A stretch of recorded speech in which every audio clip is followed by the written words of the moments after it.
voice. This is the dawn of something phenomenal. Fathers, sons, brothers, from the daily grind to the battles within. This is where real stories are told. A place where the silent struggles are given a voice. Where the unspoken truths are laid bare. No holds barred. Brace yourself. This is Men on Record. It's more than just talk. It's a man thing. Good evening and welcome. This is Men on Record right here at Hope Media, and we are glad that you could find time to tune in to today's episode.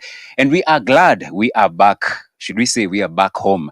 And this is the Hope Recording Studios. We are coming to you live from the Kenyan capital. This is Nairobi, and we are excited that you have joined us tonight. We are live on Hope TV. We are live on Hope FM, as well as all our social media platforms.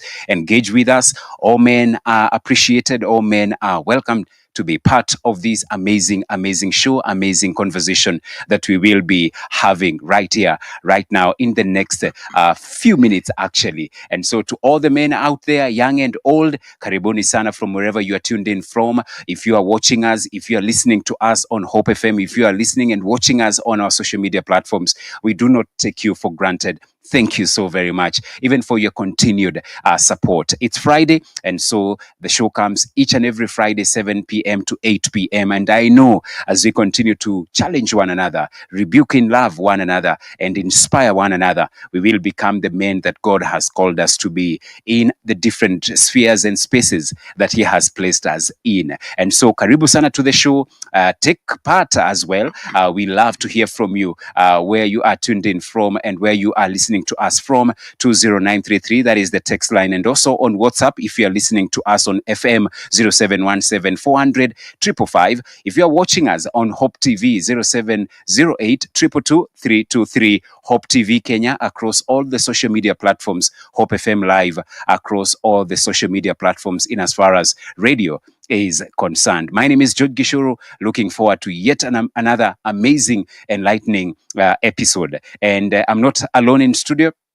We have our facilitator and also a good friend, and he's already set, looking forward to the conversation of the day. Good evening, sir. Evening, Gigi. Good to see you. Always a pleasure, man. You know, as we were having this chat off here, and I was telling you and the gentleman and the lady, that short haipeani, you know, haipei luku yako, you know, justice. Luku umechapa, imekubali. Thank you. Yeah, karibu sana. Asante. And you've been well?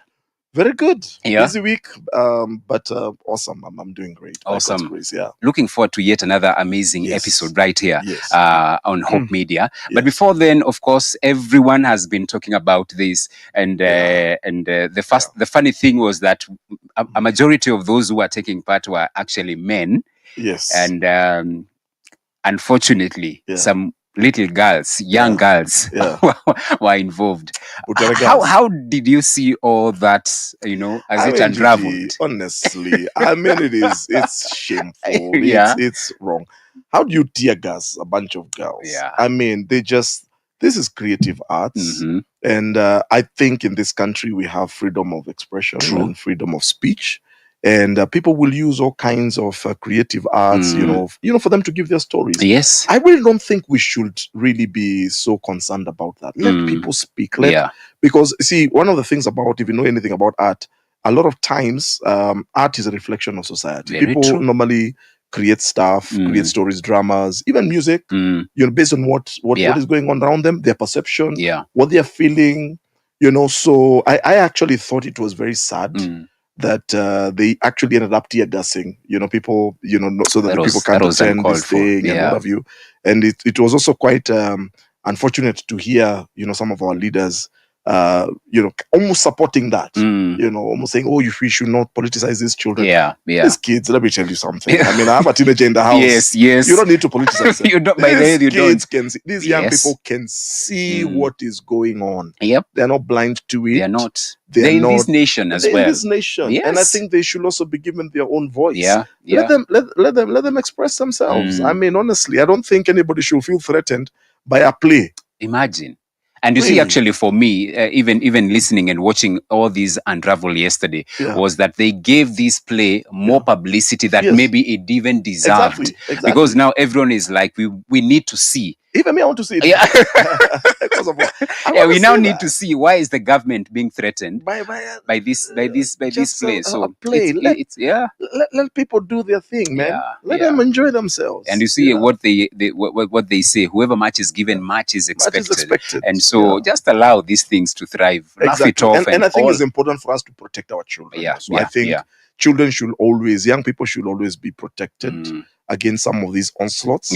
So I think to see that kind of reaction by even our security forces throwing tear gas and what have you was uncalled for, is unwarranted. I don't think it's necessary. It's excessive use of force to young girls and those actually men who are involved in that. And today, going to today's conversation, because it's very critical to also invite our viewer, our listener to today's conversation. We're talking about masculinity, men and masculinity. And especially today, we talk about what has been dubbed as toxic masculinity. And so that is the conversation we are having today. Be part of the conversation. Have you manifested the same? If you are a man and with knowingly and even at times unknowingly, if you are a lady, a child, as we have said, have you seen the man who is next, your dad, your brother, or that male figure in your life exhibiting traits of toxic masculinity? That is what we are talking about.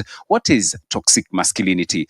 0717400555. That is the WhatsApp number if you're using the FM WhatsApp number. The text line 20933. Hope FM Live across all the social media platforms. Hope TV Kenya across the social media platforms, and also the WhatsApp number and the text line 0708 222 and lots of feedback as we posted that poster of today's conversation. And the question was, is it true that all men have some degree of toxicity? And I see Kelvit or Chicks, not all men are toxic, because some of them are cortisone hormone reduce that may cause them torment in unwell coordination of insane mind, which may bring flash worries. And so for Kelvit, he says it actually is a hormonal issue. Joski Shams, also I want to know if toxic men can change. Good question there, Joski.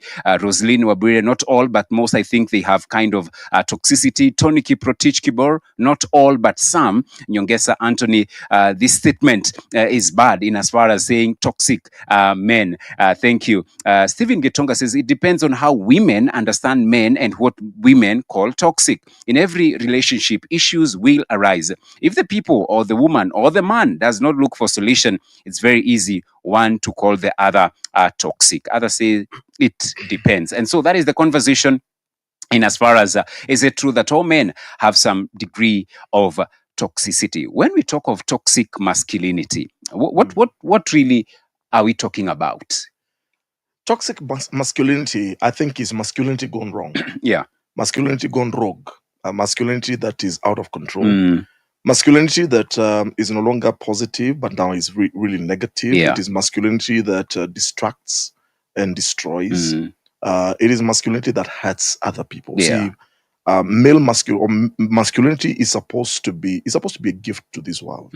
It's supposed to be a gift to society. When I exercise positive masculinity, I'm supposed to be a provider. I'm supposed to be a protector, an encourager. I'm supposed to bring something positive. I'm supposed to be a cultivator. Leave things better than they were. Leave young people better than they were. Than I found them. But when that becomes toxic, it means that it becomes negative. So what now flows out of me is negativity, hate, violence, abuse, whether it is physical or even emotional abuse, or even spiritual abuse, or even sexual abuse. So it is masculinity that now uses that masculine strength and masculine authority. We've talked about authority here. I think that men have this innate authority that God created in them and put inside of them. Now it is using all that authority, because the authority doesn't go anywhere. The strength doesn't go anywhere. It's always there. But now you're using it for destruction. You're using it to destroy. You're using it to hurt other people. You're using it for all the wrong reasons. That is what I really do believe toxic masculinity is all about. And I love it because you have brought out the aspect of the positives in as far as when we are looking at masculinity, because that's a gift, as you say, to humanity, to society as well. As a man, the traits that you bring, that masculinity that you bring, provider, you are there to shepherd your family, offer care, offer love to your children, to your wife, and the larger society at large. You're offering counsel. People can indeed trust you to even guide the larger community, and everything that anything goes haywire, people think of there's this gentleman who is very sober, who is very, full of wisdom and knowledge. The other aspects, which I feel also in terms of, because we have looked at it in terms of the larger society, but then I feel there also toxic masculinity to self. And this one I have seen it because I'm a man. I can never fall sick, and even if I fall sick, I can never skip work. How do I even say I'm not coming to work because I'm sick? How will I be, be taken? How will my wife even? Because at times they were like, how do I even say that I am sick? And you see, that is actually self-harm. Exactly. And sometimes it's actually, you're doing the right thing, but you're also bringing harm to yourself. So for example, like you find, and of course, work is a blessing. We're supposed to work and what have you. But then if that work, you become a workaholic, what we normally say a workaholic, somebody who is almost addicted to work. You have no time for rest. You have no time for family. You have no time to socialize. You're working like throughout, and you're not giving your body rest. It becomes toxic. It can actually destroy you. Or if maybe you're unwell, and maybe for you, your perception is that going to the hospital or admitting that you're not really physically well is a sign of weakness. And you keep pushing yourself until it is too late. So sometimes by the time you seek medical advice, you have collapsed or things have really gone haywire because you're really not taking care of yourself. Or sometimes you find, people begin abusing all kinds of substances because really you're trying to deal with the everyday issues of life. And these things can go rogue on you, and you find yourself completely addicted. We've talked about addictions in this show. So in other words, some good things, if they are not done within certain guidelines, can actually go rogue. In other words, when you're a man, you know when to slow down, you know when to stop, you know when to love your family, you know when to work, you know when to take a break. In other words, you order your life, and making sure that you're holistic, so that you're taking care of yourself physically, you're taking care of yourself emotionally too, even spiritually. I mean, as a man, how is my spiritual life?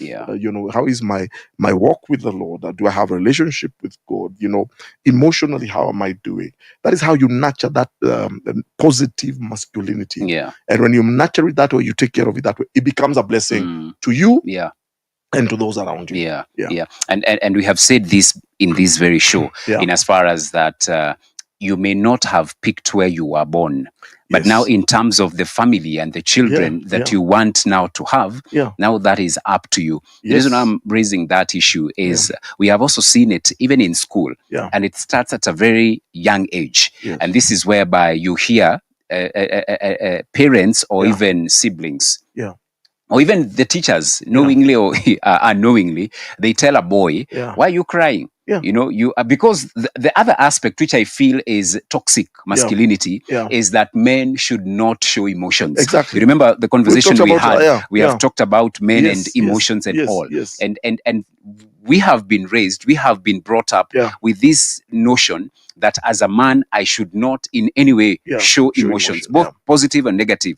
If I'm mourning, I should not be seen to be weeping. You see, I should not be seen to be in a very pensive mood, because how and why should you show emotions? The same thing when it comes to showing love to our spouses or even to our children. I cannot dare hug my children.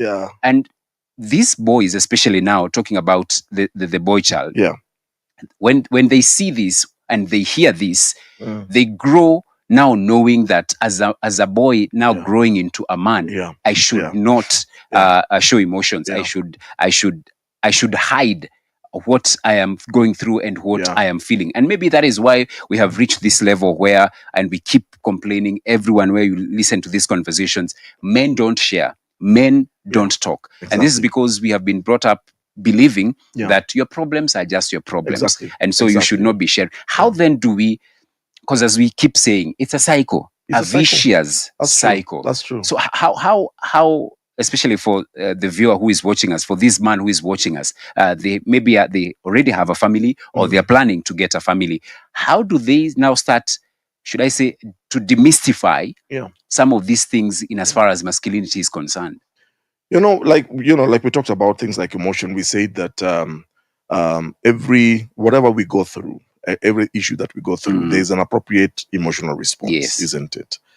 So if you're not responding, appropriately, that can actually also be taken to be negative masculinity. Yes.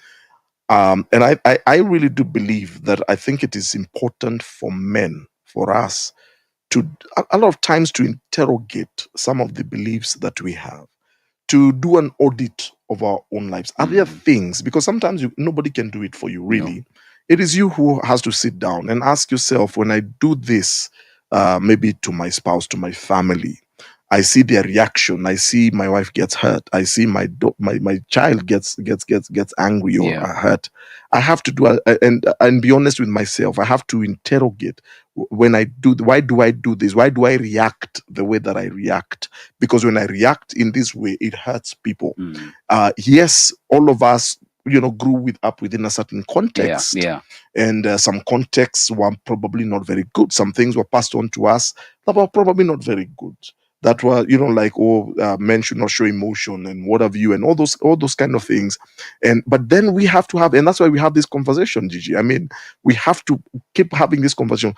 Do that self-audit. Ask yourself, because see, I have to be better than how I was raised.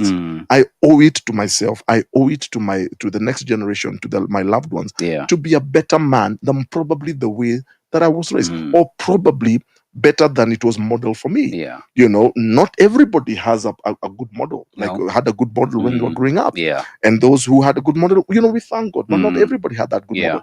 But you owe it to yourself, because sometimes we learn not just so much even by what was modeled for us, but also some of the negative things that we saw. For example, so if I saw, maybe you grew up maybe in a home where your father was very violent, and he would beat up on your wife. And you see the kind of hurt that caused. You grow up saying, "Hey, no, I cannot do that to my loved one. I will not want to do that to my wife." Or if you grew up in a home where you really longed to ever one day at least hear your dad say, "I love you, son," all right, or "I love you, my daughter." You grew up there and you longed, and you never probably ever heard your parents say that. So you grew up, now you're a parent, you decide, you know what?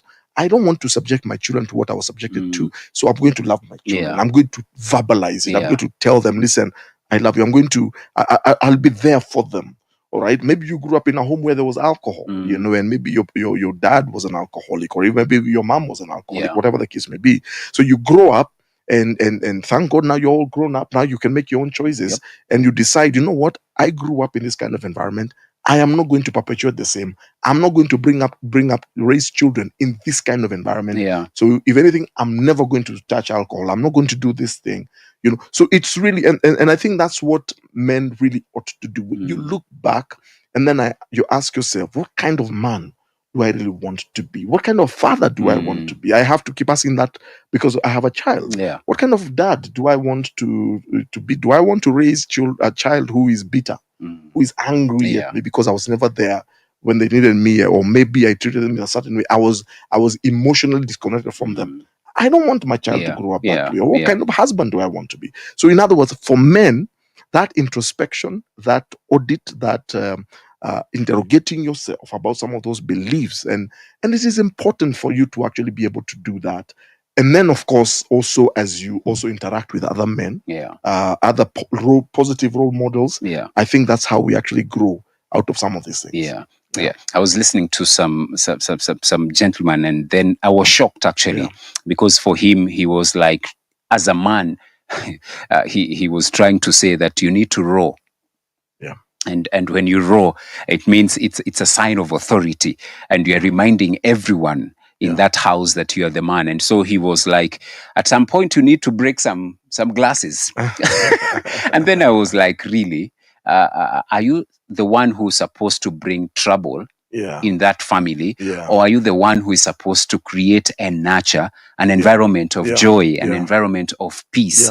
Because you are the head. God has given you that responsibility as the head of that family to ensure that everyone feels safe, around you, that people will be running to you, because you have had even the families where when they hear there is a sign that the mzee anaingia, everyone is now scampering. Is that really, as you said, that is how maybe they were nurtured? Exactly. But then how, because I'm looking at it, and it's a very sorry state of affairs, because as a father, you need to be tender. Of course. You need to be loving. For me, the joy is when I arrive, my kids are running towards me. Exactly. And they just want to hug you. And they want you to affirm them, to ask them, kuchapa story. But then again, there's this notion now of this toxic masculinity. How I'm looking at it in terms of, we have mentioned how you are brought up, how you were brought up as well. But then, are there any other factors that can influence a man to be swayed towards being toxic? Yeah, there's all kinds of. We always have to defend our masculinity in this world. But before I come to that, I think that point that you've just mentioned, a man does not have to beat his chest and roll in the house and break a few things and scream at the top of his voice, and so that people can know, or your loved ones can know, your children and your wife can know that there's a man in the house. If you need to do that, it actually casts serious doubt as to your own identity as a man. Because if I'm a real man, a true man who is secure, I don't have to do that. I don't have to scream. I don't have to shout. I don't have to be violent. Right? It doesn't make me any less of. In fact, if anything, a real man, let's be honest, is a man who is able to control his emotions. That's the real man. If you're able to control. Positive masculinity is I'm able to control my emotions, even in the face of extreme provocation, for example. The other day I had somebody also saying that you're saying we should not be violent, but sometimes you're always being provoked by these women. I said, well, that may be the case, but a real man does not lift up his fist and hit a woman because they provoked you. A real man is or somebody who has positive masculinity. Even if I am provoked, I know when to walk away. Because I know I can control myself. I know you're trying to push me, maybe to throw a punch at you, or to slap you, or to kick you. But I'm a man. And because I'm a man, I'm not going to do that. In other words, you may think I'm a coward because I didn't punch you. It's not because I can't. I can do it. But because I'm a man, I am in control of myself. I'm in control of my emotion. I will not do that which you want me to do. In other words, I am not. You will not control me.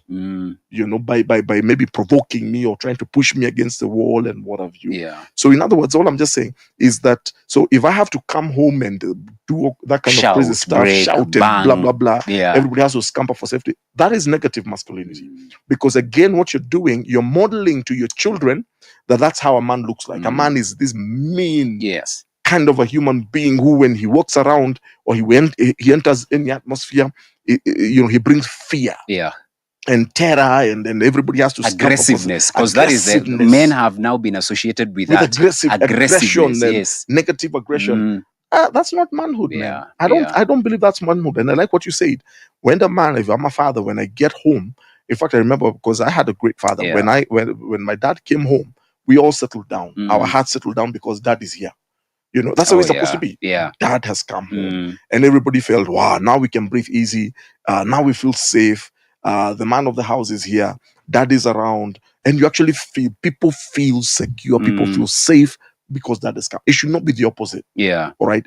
My children, our children should not be scared of us. Yeah. Yeah. They should not be that when they see you is terror. No.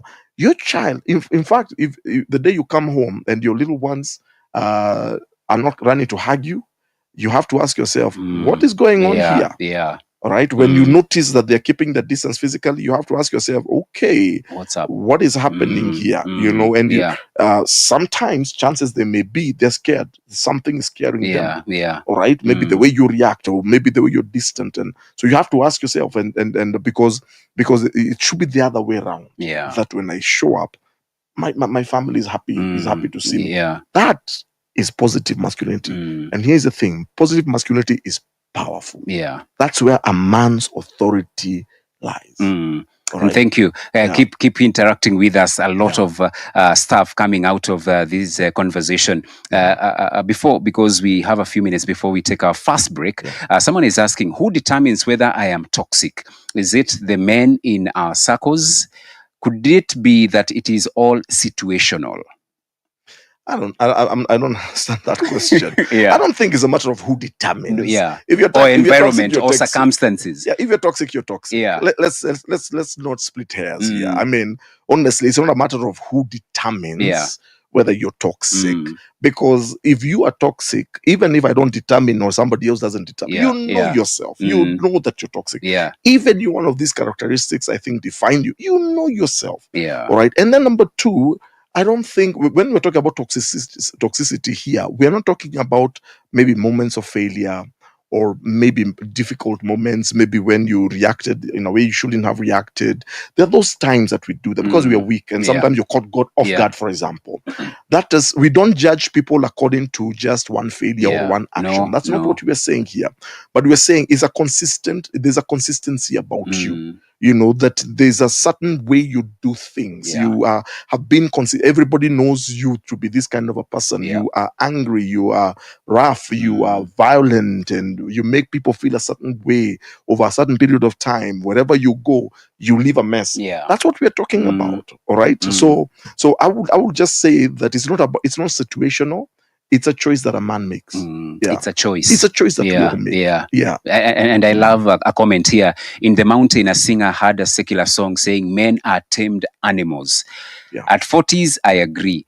Unless Jesus tames a man, we are naturally toxic. Kikanet kwa Dio Kayole tuned in. Do you agree with that statement? I would naturally, men are toxic. Unless... I think that's a blanket statement. I would not probably agree with that. Men are tamed animals. I would not say that. I think that's really negative.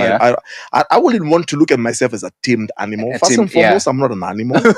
We are men created in God's image, and I think we have to affirm who we are. That we are men created in God's image.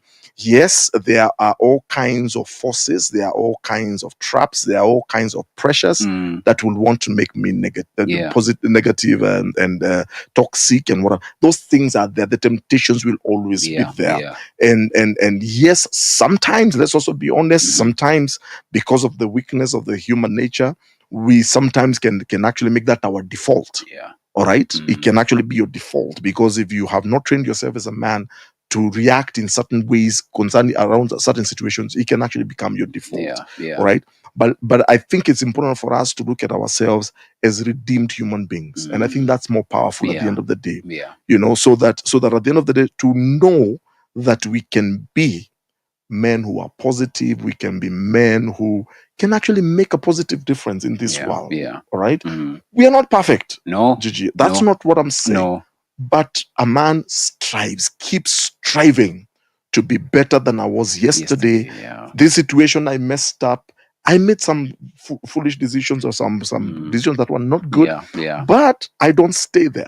I get up, wipe myself, learn the lessons, and I endeavor to do better next time. That's how it is. That's the journey of a man. 20933, that is the text line. If you are listening to us on Hope FM, 20933, and also on WhatsApp, you can get us on 0717 400 555. Hope FM live across the FM social media platforms. We are live as well on our Facebook and YouTube channels. 0708 222 323. That is on the WhatsApp for Hope TV, Hope TV Kenya, across the social media platforms for them who are watching us on our TV station as well. Keep those comments coming. Continue asking those very many questions as well. And hello, my brother Gigi and Rev Mwai, Nyungara Market. We are ready for Men on Record to grab some tips for myself. Lawrence, thank you so very much, together with the wife Cynthia, ready to learn as well. Asante sana.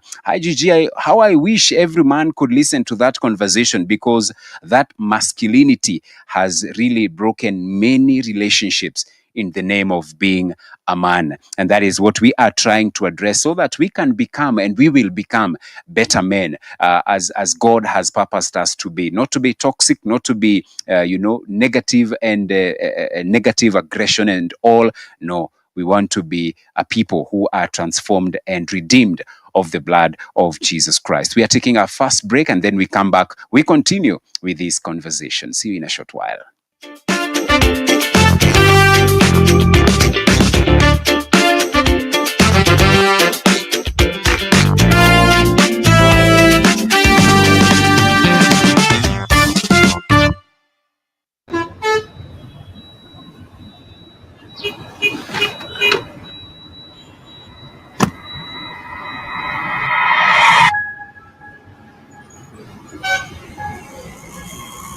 Rafiki soul is the promise of a hand that reaches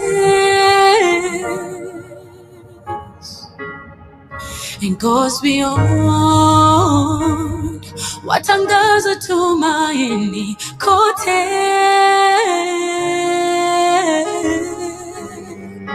I'm forever grateful.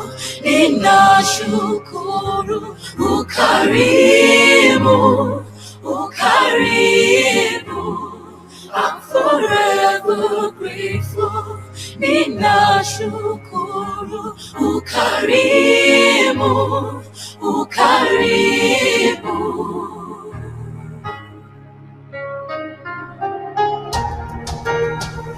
Rafiki soul is a promise of a hand that reaches and goes beyond what angaza tumaini kote. I'm forever grateful. Ninashukuru ukarimu, ukarimu. I'm forever grateful. Ninashukuru ukarimu, ukarimu. Rafiki soul. Friends of Hope, keeping hope alive.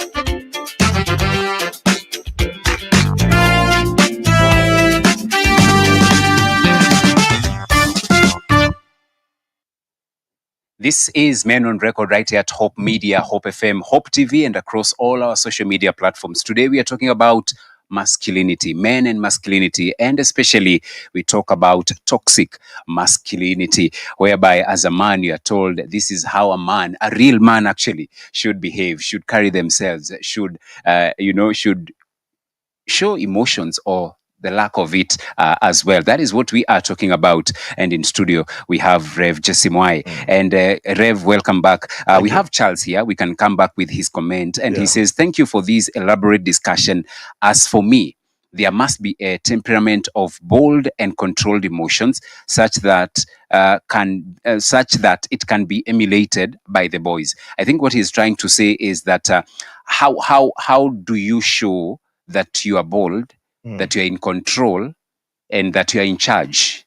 But then again, it does not come out as toxic masculinity. And which is important. It is important, of course, and I don't think the two are opposed to each other. All right. That you can actually, and that's what I was saying, that you can actually come out as a man, and you should, and you ought to, as a man who is decisive, a man who is a visionary, a man who can guide, you can lead, and you're bold. All right. And you're able, and boldness basically also, being bold does not mean being nasty. It doesn't mean being harsh, being rude, arrogant, being arrogant. Yeah. It doesn't mean that. No. And sometimes that's the mistake that we make. You can be very, very bold, but you're very calm, cool, and collected. But everybody knows that you're a bold man. They can see you, can feel you, they can feel your strength. So you can actually be all that, yet you're also very cold, controlled in terms of your emotions. So you don't give outbursts. You're not just the people who are like a gas cooker, they just explode. Yeah. So you can actually be all that. And I'm reminded of my own dad. My dad was not a shouter. He was not a screamer. I don't ever recall hearing my dad ever screaming or shouting at anybody. But my dad was in control. Yeah. I mean, he was bold.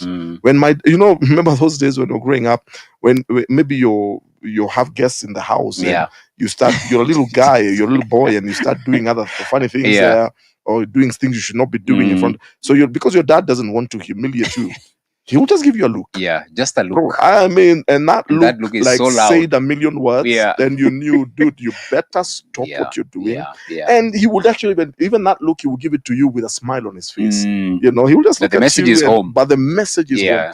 In other words, because he was bold, there was authority around him. Yeah. And that's what I think we are talking about. That is what we're talking about. Yeah, we're not talking about this flimsy, weak, emasculated men who are neither here nor anything there. Goes anything for them. Goes, they don't stand for anything. You don't stand for anything. No. You can't correct your children. Or you're just buddy. Yeah. That's not what you're. That's not real masculinity. In fact, that's not even masculinity. Yeah. That's emasculation of masculinity. We're talking about a man who is in control, who knows what he's about, what he's doing. He knows the way, and he leads, and he's able to communicate. If you need to correct your children, you're able to correct them with love, with a lot of love, and what have you. You're able to talk gently. So, in other words, it's like what we normally say, that an iron fist, but with a velvet glove. Oh, yeah. Is a strong hand, but wearing a velvet glove. Yeah. That's what positive masculinity is all about. Yeah. Then we are Africans, and so we come from different cultures and all. Yeah. The one, and I think we have highlighted here before, is that in certain countries, certain even regions in our nation, it's a culture inculcated in them that for you to show your wife that you love them, that you beat them. Yeah, I mean, physical abuse and all. Then there is another one, and this one is where you hear a man bragging that, for me, she can't speak. For me, I actually even punish her. Yeah. I beat her. What really leads a man to? Because for me, it's to belittle. Yes, the wife. I think it's a misconception of what being a man is. It's just a misperception. I mean, it's a lack of understanding of what we are supposed to be. First and foremost, let me just say this, Gigi, and I say this very boldly.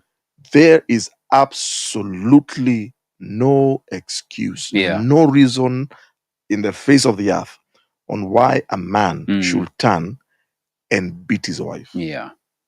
And become physically abusive. There is none. I don't care what you will say. I don't care whether you're saying, oh, she provoked me, she pushed me over the edge, or she called me names, she abused me, she made me so angry, she made me do it. That is on you. And I know that's a choice. It's a choice. It's a strong statement to make.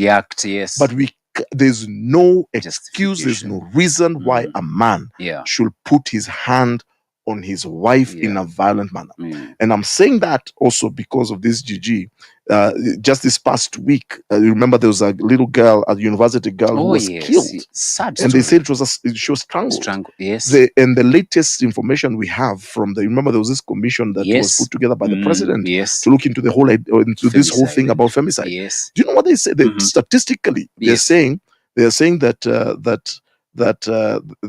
a girl, a woman, is killed every day, statistically speaking. And usually it's by a male, by a man somewhere, and usually by somebody who's familiar with them, maybe an intimate partner or somebody who knows them, somebody who's supposed to be protecting them. And I think we need to condemn that with the strongest stance possible, because we have kids, men, we have wives, we have our daughters, girls. Yes, we need our young people to feel safe. Yes. When my daughter gets married, I need her to. I need to know that she's safe with that dude. Wherever she is. I have never abused my daughter in any way, whether physically or emotionally. What I don't want her to end up in the hands of somebody who's going to abuse her. Really.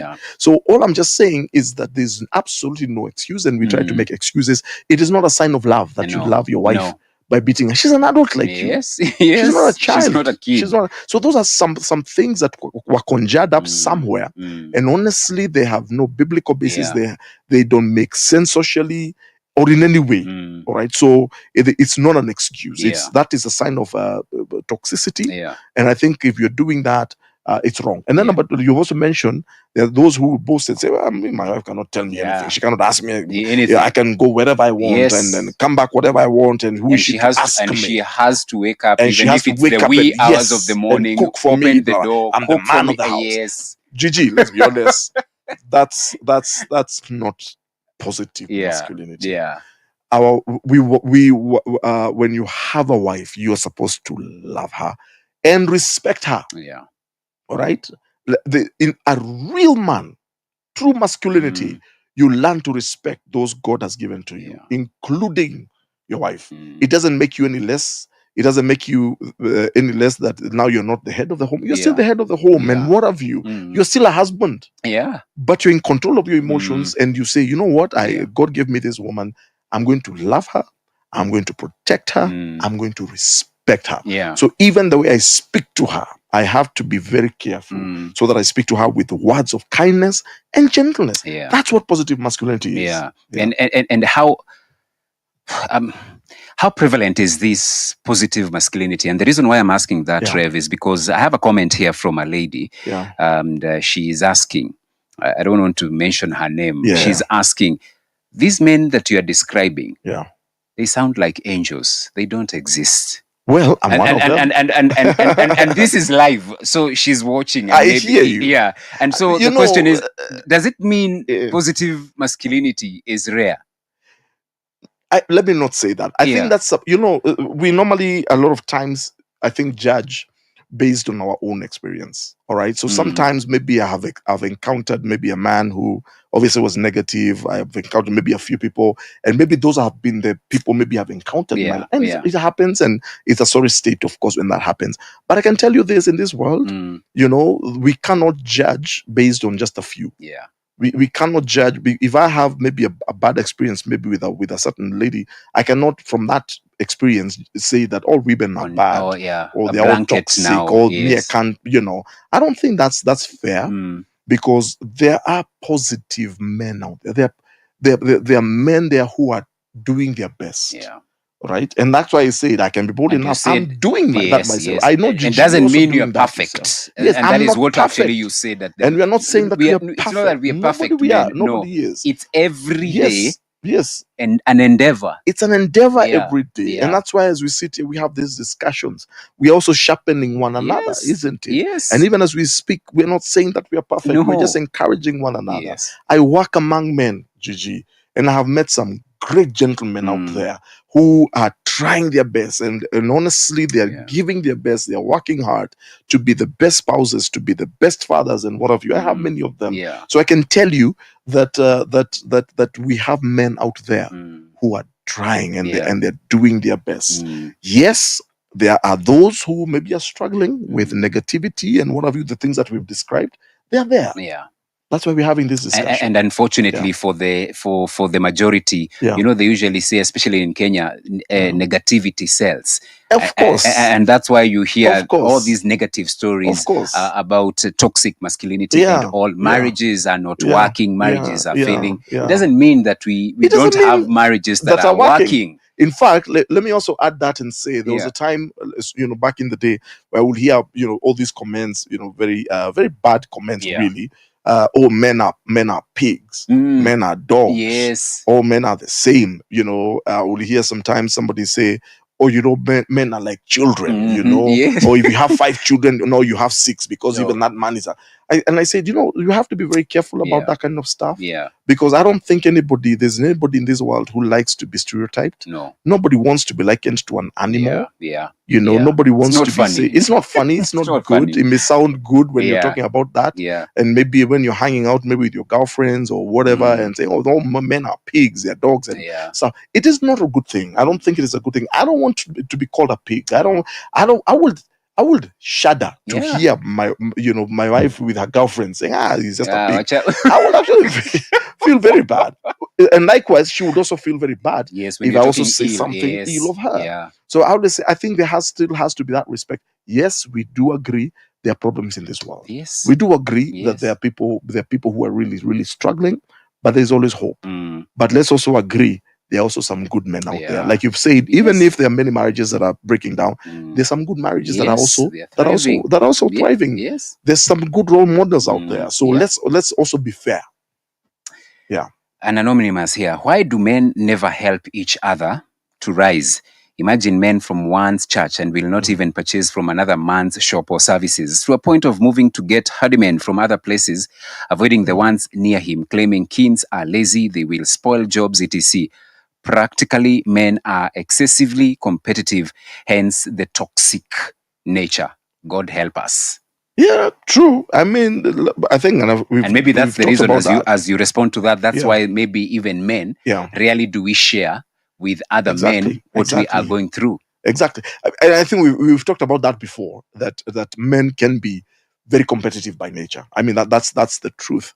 And again, we were saying this, Gigi, remember toxicity is maybe a certain characteristics, certain features in a man. When they go rogue, they become toxic. Yeah. So maybe the competitive nature is not necessarily in and of itself really bad, but when it goes rogue, it begins ruling you. It begins maybe driving you in a different direction. It becomes toxic. Yeah. All right. Now, I wouldn't know maybe why those men in that particular church or whatever maybe are not buying from one another and stuff like that.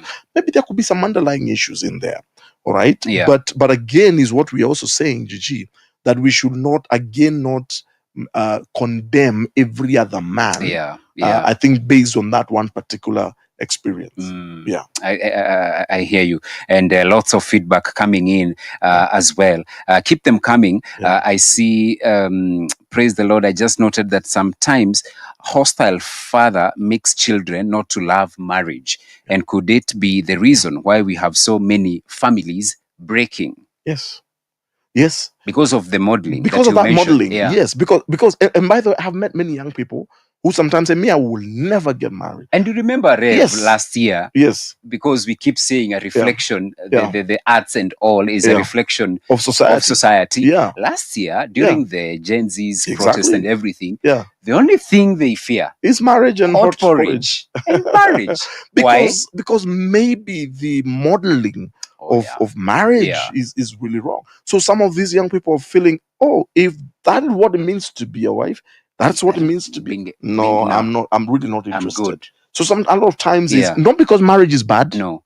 It's maybe what has been modeled. What they have seen. Yes. Yeah. My brother Gigi mnanimulika kimpango, but I'm learning a lot how to be a man of the house. Thanks so much for Hope Media for bringing this program for us men of today. Thank you so very much. Someone is asking, kwa Bible, like father and son, where did Solomon and David drop the ball? You know the story of David. It's one of those very intriguing. I still study a lot about David. It's very intriguing because here's a guy who God says, I have found a man after my own heart.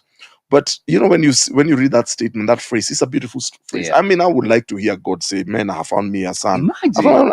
Wonderful. But when you read the story of David, you wonder this. God. I mean, God, did you see what I'm seeing in this guy? Yes. Because David was indeed not a perfect man, and I think on the other side of the coin is this, that it should be a very big encouragement to us, especially as men, to realize that God is not looking for perfection. I'm not excusing our weaknesses and stuff, but I'm just saying that is a man after God's own heart. Is a man who, that even when he knows he's a mess, even when he knows he has messed up, he has sometimes fallen short of his glory, he's a man who is quick to repent, to try to make amends, try to do the right thing. And I think that's one of the things you find with David. David was always very quick whenever God, and there was so many messes with David, so many things he did, but he was always quick to ask for forgiveness. He was always quick to find God, and he really loved his God. So David is obviously was a man who again seemed to have a lot of issues, especially around women. He definitely he's not known to be the best role model, I think, where women are concerned. And as a result, I mean, you see what his son did when Solomon comes into the picture, obviously because of probably of what was modeled for him by his father David. The man comes and even outdoes his own dad, where women are concerned. I mean, gets 1,000 women. I mean, he kind of just takes it to the next level. And I think that sometimes, I'm not saying it always happens, but I think that sometimes it should be a sobering thought for us to know that maybe some of the things that maybe I may not, as a man, the way I model what being a man is, and maybe some of the weaknesses, if I don't take care of them, my next generation, then my children may come, and when they pick up those things, they will outdo me. What you did. So that's why sometimes you find that when you're a drunkard, for example, it's very easy for your children to also follow in the same footsteps. And the worst part is they may come and take it to the next level. They may come and just take it to the next level. Because usually the next generation always outdoes the preceding generation. So that's why we have to be careful about what we model. There's this man who subconsciously is toxic. They don't know and everything. After taking the modeling that we keep referring to from the dad, what can be done for this man to realize that they are toxic? And can you be toxic without knowing? You can. I think if probably, let me just put it this way. Let me not say that you can be completely toxic without knowing, because again, remember, because when we say that, then we excuse your behavior. All right. We basically means maybe out of your toxicity, if you go and commit a crime, you can go and stand before a judge and say, I didn't know that I was toxic, so, and that's not a good thing. Let me just say, maybe the word I would like to use is that you're predisposed to become toxic. In that you are, because of how you're socialized and the model that you received, and maybe the environment that you grew up, you are actually predisposed, to become that kind of a man, because that's all that you had. That's all you picked up. But I think in the journey of life, remember, like what we said earlier, as you journey through life, you, as a man, you must do those personal audits. You must interrogate. Ask yourself, you have to have a vision for your life. Ask yourself, what kind of man do I want to be? What kind of husband do I want to be? What kind of a leader do I want to be? So that then you can check that against where you came from and against some of the things that you did. And then number two, again, you will know if you're somebody who is hurting people. You will know. If you're somebody who keeps that, whenever you come into a room or you come to a situation, you end up hurting people. I think it's a matter of audit and say, hey, why is it that, this is the reaction that I get from people? Maybe I hurt people, and people are distancing themselves from me. So I think there will always be those signs. That's what I'm just saying. Red flags all around you. And then you decide, a real man, a true man, if you're really, really serious about your journey, you actually pick up on those red flags and say, hey, no, I think here there's something wrong. I need to sort this out. And then again, also seek company from the right kind of a man, right kind of man. Find role models, people you admire, and probably also learn from them. I'm told we are almost coming to the close of our conversation, and briefly talk to a woman. She finds herself in this very toxic relationship. Where should she go or find help? My take usually is this, that it is ultimately, it is only God who can change a man. Yeah. If you ever find yourself, especially now for the ladies maybe who are watching, and maybe you're in a toxic relationship, your husband is a very toxic kind of, you love him, but maybe over time, he seems to be somebody who is very toxic, could be even violent. Maybe he's also abusive, maybe emotionally abusive, and what have you. I want to say this, that the greatest power a woman has over a man is a power of prayer. Yeah. Pray for that man. Because if you try to change him, the more he will dig in his heels. All right? Yeah. So the first thing I think a woman needs to do is really pray. Maybe that's why God brought you into his life. Number two, of course, when opportunities for feedback come, and maybe he's in a space where you can actually give feedback, do so, but with love and gentleness. All right? Yeah. Do so, but with a lot of love, with a lot of care. Choose your words carefully. All right? With a lot of love, with a lot of gentleness. Give that feedback and say, honey, when you do this, or maybe when you do that, this is what happens. We get hurt, the children get hurt, and what have you. Yeah. Give that feedback. But I'll also say this. If you are in a situation where there's cases of serious physical violence, seek intervention. Yeah. I mean, we cannot, in these days of femicide, and it's growing, the numbers are growing. Yeah. Seek intervention. If that man is especially terribly violent against you and your children and what have you, I will say, please seek intervention so that situation is addressed adequately, so that it doesn't escalate into something that is undesirable for everybody.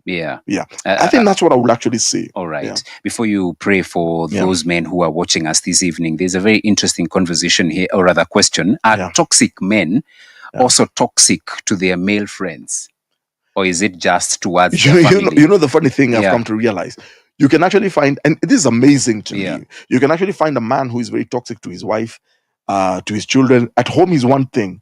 When he meets with his boys on a Friday evening like tonight, oh man, you would think he's an angel. A lot of men do actually do that.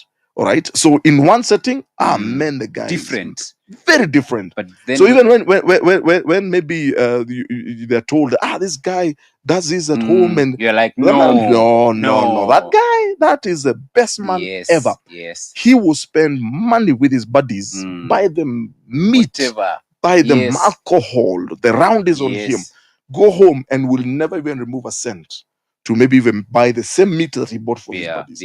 Men actually do that, unfortunately. And I think that's a sign, in my opinion, if you were to ask me, is a sign of serious psychological damage. That is somebody who really needs a lot of help. Because you live like you have a split personality, like two different people. So it does happen. Awesome. Rev, we need to pray for these gentlemen who are tuned in. So kindly take the floor. Maybe you're a man there, and we've talked to many things, and ours again is just to remind you, ours is never to condemn, ours is never to judge, but we have these conversations simply for the sake of trying to help not only you who is listening, but even ourselves. As we have these conversations, we are addressing ourselves, we are confronting ourselves. And so we are just inviting you to be part of this conversation and come with an open heart. And maybe you're there, and probably maybe you're struggling, and maybe for you, there's been a lot of toxicity in your life. There's always a fresh start. There's always a chance for a new day. If you've hurt people, if you've hurt your loved ones, I want to encourage you. I want to challenge you. Please go and tell your wife. Go and tell those that you've hurt. Listen, I know when I did this, when I know the way I have lived has not been good, I have hurt you. My children, I have hurt you. In other words, seek reconciliation, retribution where you may have messed up, and then seek to be a better man. The word of God is an inspiration for us. Find a place where you can get extra inspiration from other like-minded men, and the Lord will help you. So allow me to pray for you even as we finish this show. Father, thank you so much for your presence with us. We know you're speaking to men out there, dear Lord. We may not see them, we may not know them, but you know every one of them. And we pray, may you deliver gentlemen out there, dear Father. Maybe some of them who feel stuck, dear Father, in a certain path of life, in a certain way of life that they have chosen. Lord, set them free. And Father, we pray that you turn their lives around so that they can be the positive men that they're supposed to be, all to the glory of your name. In Jesus' name. Amen, amen, and amen. And we keep reminding you that you can seek help. And right here at Sitam Valley Road, you can just walk in and ask for a counselor. It's free of charge. And we are here to ensure that everyone is assisted and helped to be the better person that God has called them to be. Thank you so very much. Lots of take home this morning, or rather this evening. And for the record, for especially the women there, the power that you have over that man is the power of prayer. So don't give up on him. Make sure you continue praying for him. But if there is any physical, any physical attacks, seek help. And also for the men out there, it's possible to have positive masculinity. It is possible. And so endeavor to be the one who stands out by being one with positive masculinity. Thank you so very much to everyone who has tuned into the show this evening. We appreciate you all, those who are tuning in on Hope FM. Asante sana. Those who are watching us on our social media platforms and also on Hope TV. Thank you so very much. I see James Karongo. Powerful conversation and a timely one. Thank you so very much, James Karongo. Douglas Angogo also tuned in from Komarok. Thank you so very much. And many, many more. God willing, we'll do this again, same time, same place next week. Being a Good Friday, we will be talking about men and church. Yes. Very important. Yeah, important. The place of men and church as well. So we are looking forward to that amazing conversation next week, being a holiday on Good Friday. Thank you so very much, Rev. Thank you, Gigi. Enjoy your weekend. Yeah. Always a joy having you. Thank you, sir. Thank you so very much. And to the entire crew that has made this production a success, asanteni sana. We wish you a blessed and a fruitful weekend ahead. God willing, tupatane next week. My name is Gichuru.